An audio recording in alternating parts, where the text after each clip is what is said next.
Hello, ladies and gentlemen. My name is Kurt, and welcome back to Farlands or Bust. Oh, get me out of this hidey hole. There we go. Oh gosh, this is a dangerous place to be. Creepers. I know you're out here somewhere. Trying to get in my way. Alright, let's get Wolfie. Which way's west? Which way's west? This way's west. Wolfie knows. So let's go. Indeed. And other catchphrases that can somehow and sometimes end up on t-shirts. Yeah, here we are in Farlands or Bust. Yeah, I think I'm going to kind of switch things up a little bit. I'm going to hold off with the charity update till the end, since that's when I remind you guys to head over to the website to donate anyway. It's always good to reinvent and reformat the program for much more interest and interestingness. Indeed. But yeah, this is Friday the 13th. Ooh, meaningless number association. And yeah, we're walking to the Farlands. Yesterday I uploaded a 42-minute Kerbal Space Program video, so for those of you who wanted to see Kerbal Space Program back on the channel, if you missed that, go check that out. I was thinking of splitting that up into multiple episodes, but well, it actually is going to be multiple episodes. But I figured yesterday was a tree pig. Yesterday was an apt day to get back into Kerbal Space Program, because April 12th is the anniversary of Yuri Gagarin's space flight, the first human into space and to orbit Earth. So I figured that'd be as good a day as any to get back into Kerbal Space Program.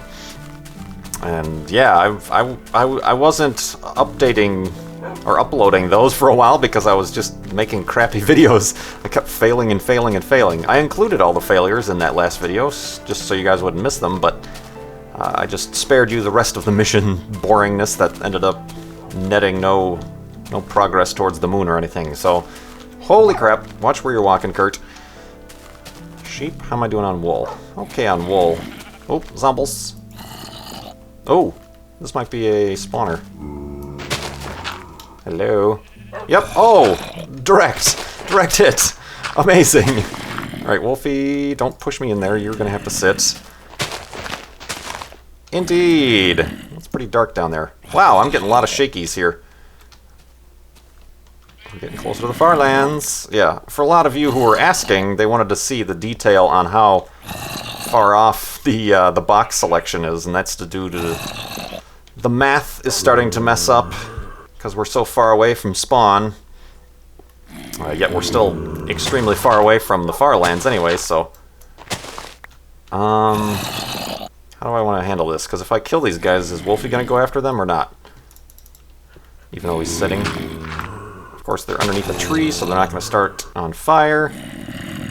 Alright, let's try this. Wolfie, stay sitting. Don't attack. Good, okay. Become dead, sirs. Whoa, that guy flew.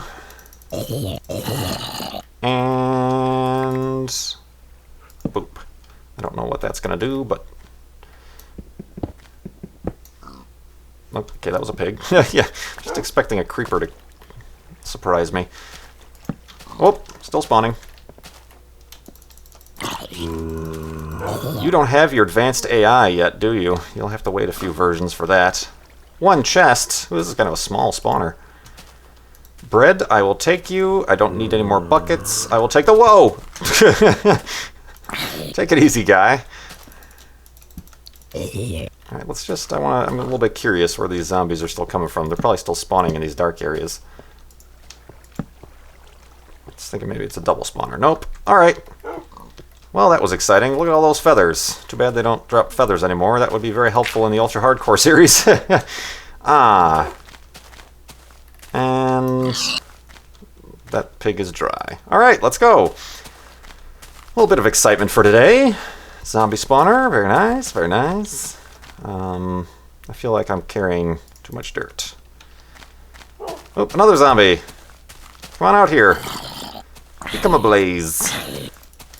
Become dead. Oh, go, careful, Wolfie. He's on fire. Oh, God. Wolfie, you're an idiot. See, this is why I don't go caving, because he would... Come on over here. There you go. Oh, my God, you're almost dead. I still hear zombies.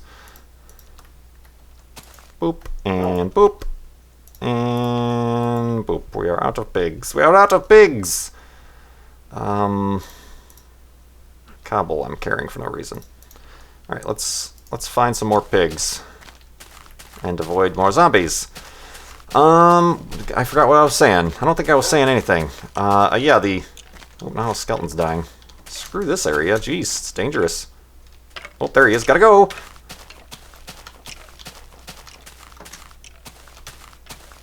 Wow, he's still following us. Why won't you die? There he goes. Ah! This chicken scared me. Kerbal Space Program is up. And what else is going on? And then today, yeah, I'm not sure.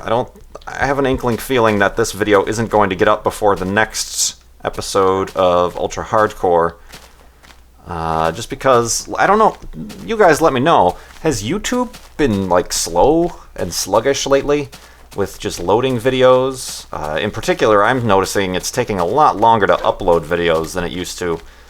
And I'm not sure if that's just YouTube in general is having some problems, or if it's my problem.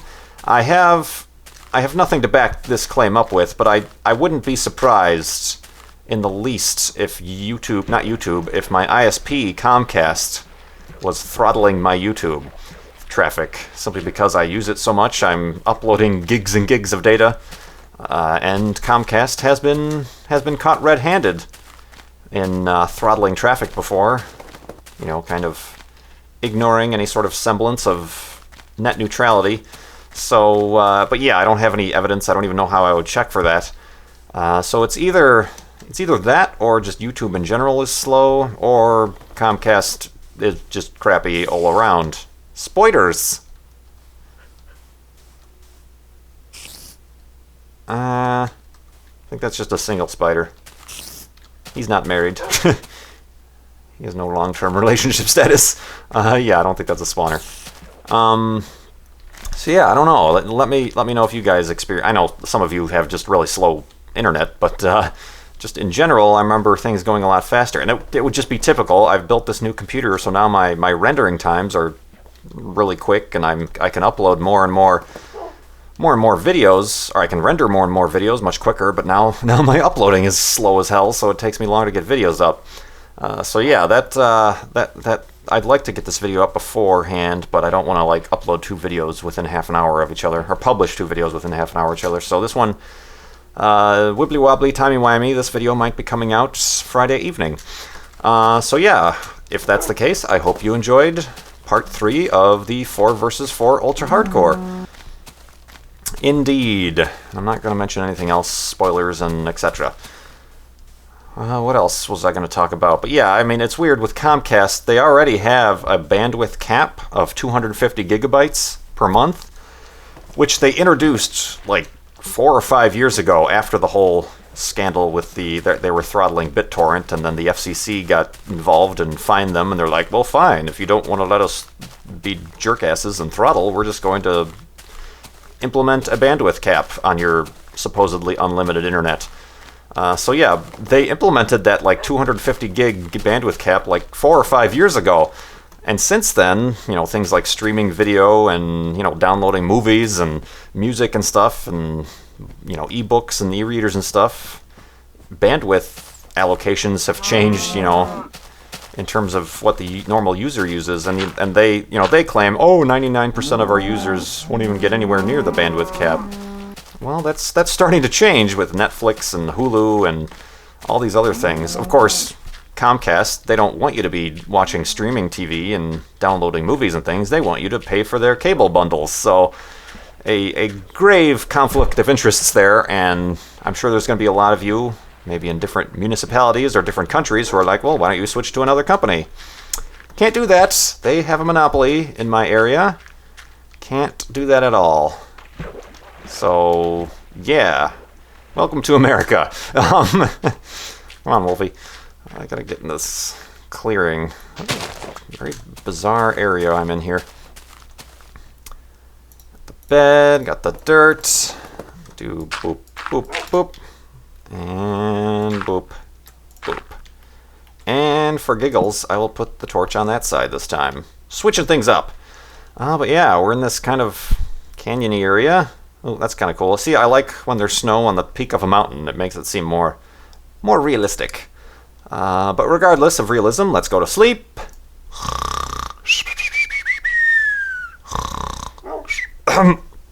Oh man, I just choked on my snore. That was weird. Continuing on. What was I saying? Comcast. Yeah, but they're saying, oh, our people won't get up to 250 gigs. Well, looking at my history, and I'm assuming it's not just download, they, I'm sure, include uploads with that. Last month, 190. The month before that, 220 gigs on my bandwidth meter. So, I don't know. I don't know if they just shut off your internet if you reach that, or they start charging you per megabyte or something like that. But yeah, I have no choice. If I was only other choice is DSL, which is 10 times slower. So hooray for freedom and choice and democracy and monopolies and whatnot. Indeed. But yeah, enough of that. Let's. Like I said in the last episode, I have quite a few questions to get on with answering. So let me get on with a few of those. I thought I saw a creeper over there. Just greenery. There's Wolfie. Still need to find some more pigs. I suppose I'm down a half a heart. Let me eat that bread that I found in the zombie dungeon. It's so nice of them to bake fresh bread for me. It's like the corner bakery, only with zombies. I do have a boat. Question time. Oh, sorry, Brian, I didn't do the boat thing. Space Cataz 98 asks, do you have any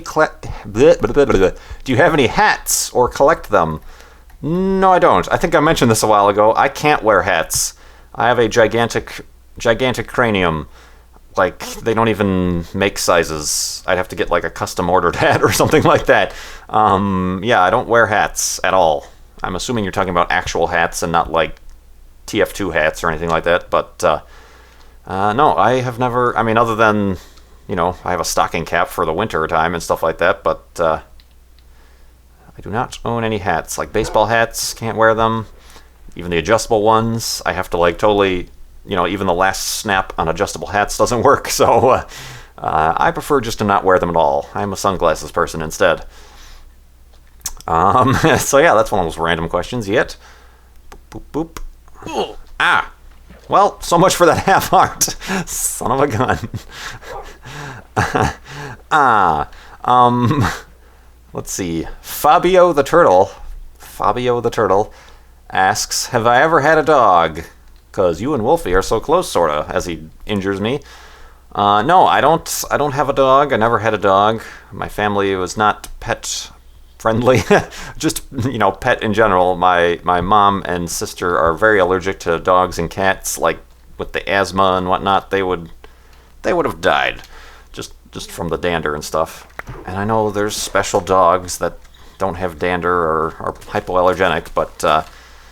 no, never had a dog. The largest pet we ever had is Speedy the Box Turtle, which we still have. So, yeah, that's as far as that goes. So yeah, no dogs. Let's get some sheep wool. Although I do need some pigs for Wolfie. Pigs, where are you at? So yeah, no dogs. I don't know. I mean, Wolfie was just kind of an accident. I'm like, okay, after those 5 wolves that I had that annoyed the heck out of me, and then abandoned me, I'll just grab this one, and so far he has lasted pretty long, although his current health status is a little bit concerning. So yeah, never had a real dog in real life.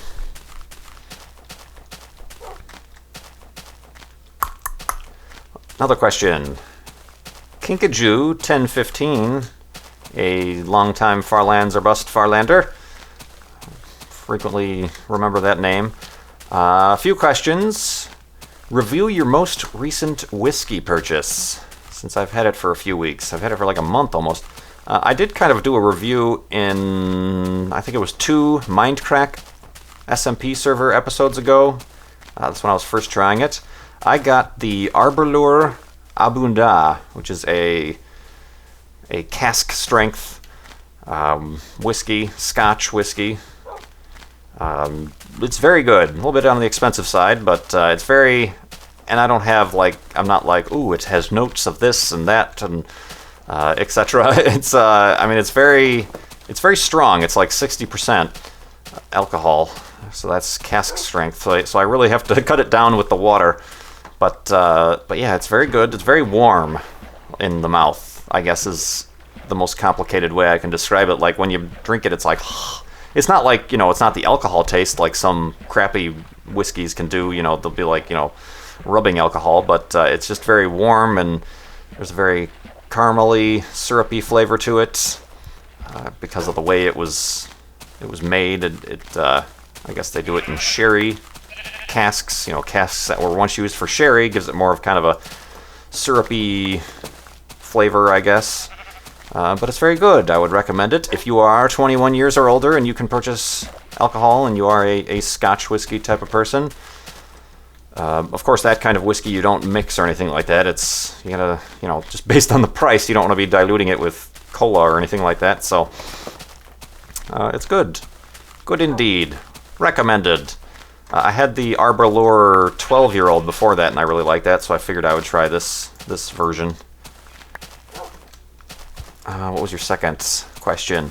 What, quote-unquote, exotic foods have you tried, and did you like them? And use your own definition of exotic. I don't know. I haven't ever had sushi. I don't think I would like sushi. I'm not much of a fish person. I mean, I like calamari, fried calamari. I guess some people find that exotic. They don't like squids.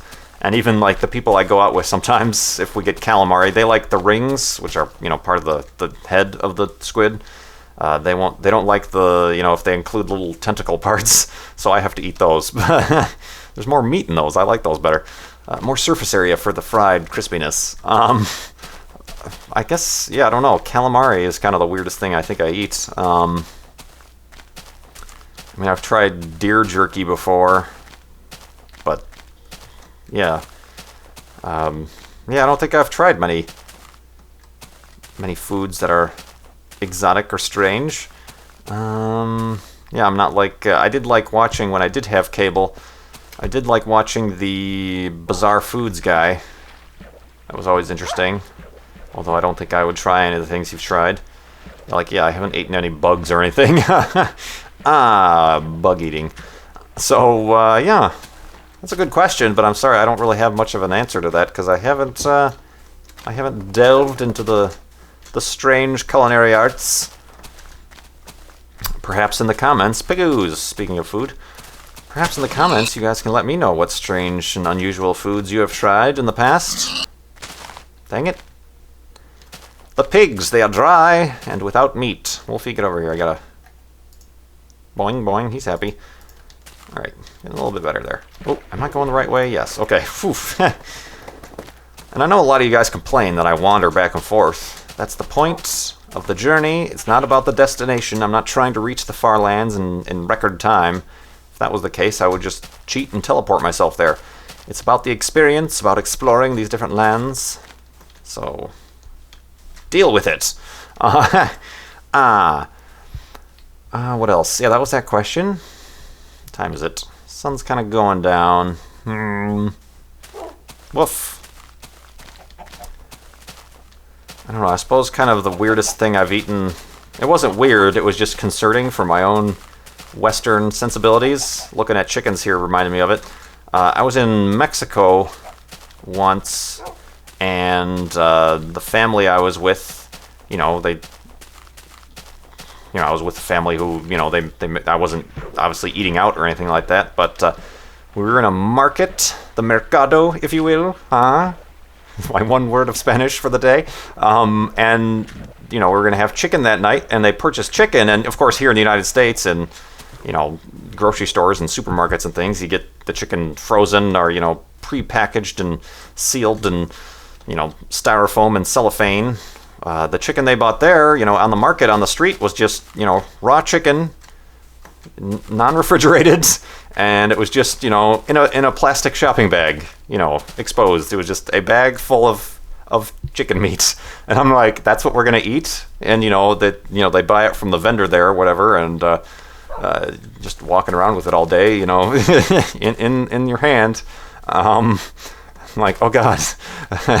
But although I guess in the end that might be, you know, depending on where you get it and if you trust the vendor or whatever you buy it from, that could be healthier than this prepackaged, you know, meat and stuff that we buy here that's been all processed and sent through machines, you know. So if you get one bad chicken that has salmonella, all that's on the machine, and then it contaminates all the rest of the meat and chicken that goes through that same machine, as opposed to if it's, you know, freshly killed chicken from the farm that morning. I guess it's, you know, you just have to trust the one guy who handled it and then sold it to you later in that day. So yeah, I'm not I'm not knocking on that. Let me build the hidey hole over here. Certainly not knocking on that method of food preparation, but it is a little bit initially jarring for someone who. What are you doing? You can do it. Jump over the block. Yes, well done. There you go. But yeah, that was, I guess, if you're looking for unusually out of the ordinary way of preparing things, food, that is kind of the weirdest kind of food moment I've had. But yeah, no, I haven't tried much that's too crazy or anything like that. And like I said, I know a lot of people like sushi, but I haven't given it a chance, and I know, oh, don't knock it if you haven't tried it. I'm not knocking it, I just, not being a fish person from the get-go, I don't think I would like it, you know, uncooked fish, let alone cooked fish. So yeah, thanks for all those questions. Hopefully that provided some mild entertainment for everyone to enjoy. Let me use these colored wools to get them out of my inventory. And then 3, oh, up. 1, 2, 1, 2, 1, 2. 1, 2, 1, 2, 1, 2. Okay. Got a couple beds. I need wood. I need wooden planks next episode, so don't forget to do that, Kurt. Even though I guarantee that I will. But yeah, like I said at the beginning, I'm going to congratulate and thank everybody who has contributed to Child's Play charity so far. We're up to 19%. I didn't time this properly. This episode's going to be kind of long because of this, did it? But yeah, we're up to 19%. $5,574.65 for Child's Play charity so far. And the music has started. And yeah, at 20%, we'll do another celebration video. Still trying to figure out how I can salvage either the computer building video or just come up with something else entirely. So look forward to that, and I appreciate all the contributions, and you can keep contributing at farlandsorbust.com using the chip-in widget on the homepage there. Indeed! So yeah, I felt a little bit scatterbrained today, to be honest with you. The zombie spawner kind of caught me off guard. Wolfie getting injured by the other zombie kind of caught me off guard, so hopefully this episode of Farlands or Bust was enjoyable. If not, at least we've gotten a little bit closer to the Farlands. And I appreciate you bearing with me. Oop, let me break the workbench here. Thank you. And I will thank you once again for watching. My name is Kurt. I will see you next time.